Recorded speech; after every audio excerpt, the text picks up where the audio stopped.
Kawai telah menolongnya tanpa sadar.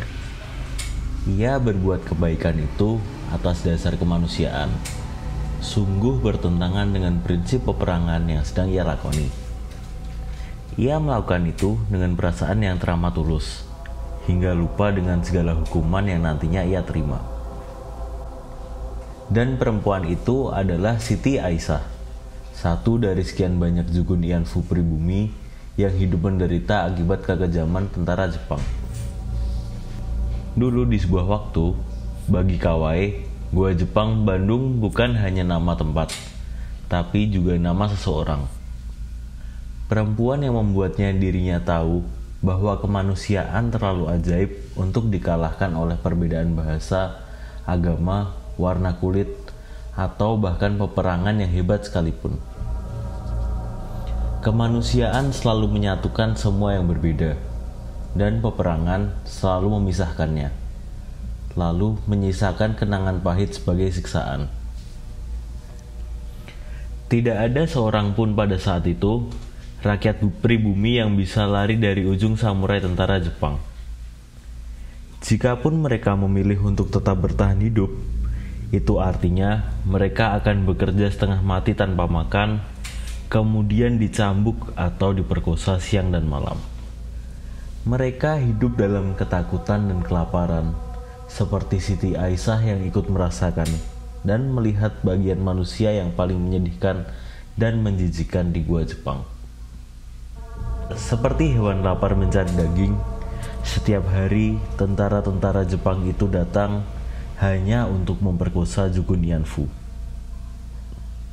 Sebelumnya, Siti Aisyah diseret keluar dari rumah panjang di Subang, lalu dibawa ke suatu tempat untuk keperluan yang tak pernah Siti Aisyah tahu.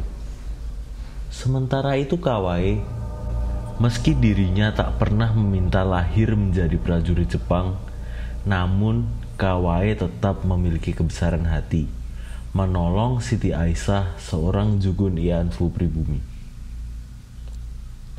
Kemanusiaan itu terlalu ajaib untuk dikalahkan oleh peperangan, bahkan juga oleh waktu.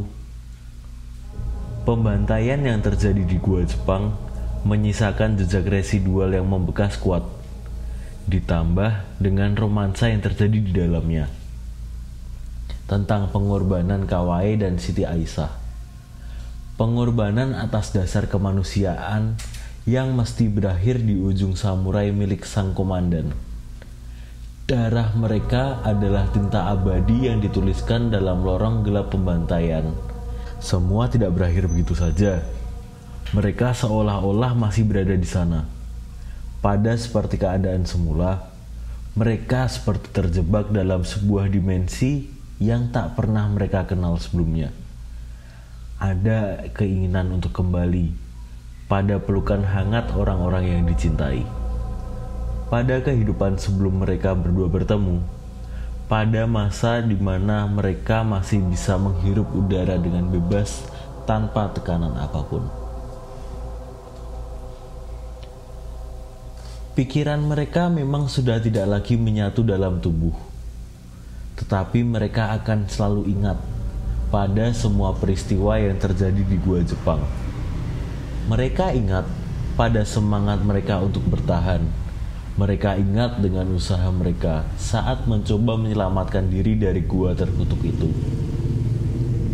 Mereka ingat pada harapan mereka untuk bisa bertemu kembali dengan keluarga. Tuhan memang mengabulkan doa semua para pekerja Romusa dan Jugun Ianfu di gua Jepang. Jepang akhirnya menyerah, dan Indonesia menyatakan kemerdekaannya.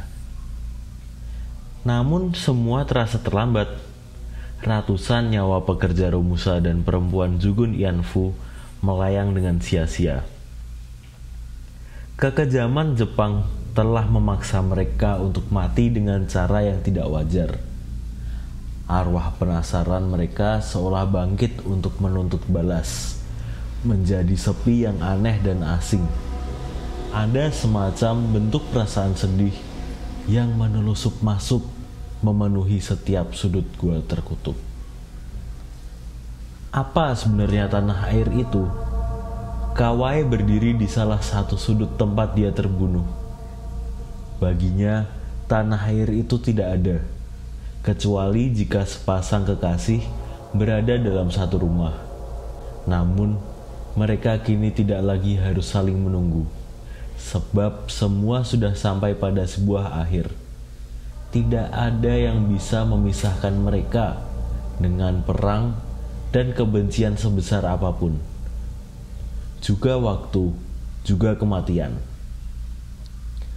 Sepi dalam gua telah menjelma menjadi sepasang mata terpejam yang tak akan pernah terbuka kembali untuk selamanya.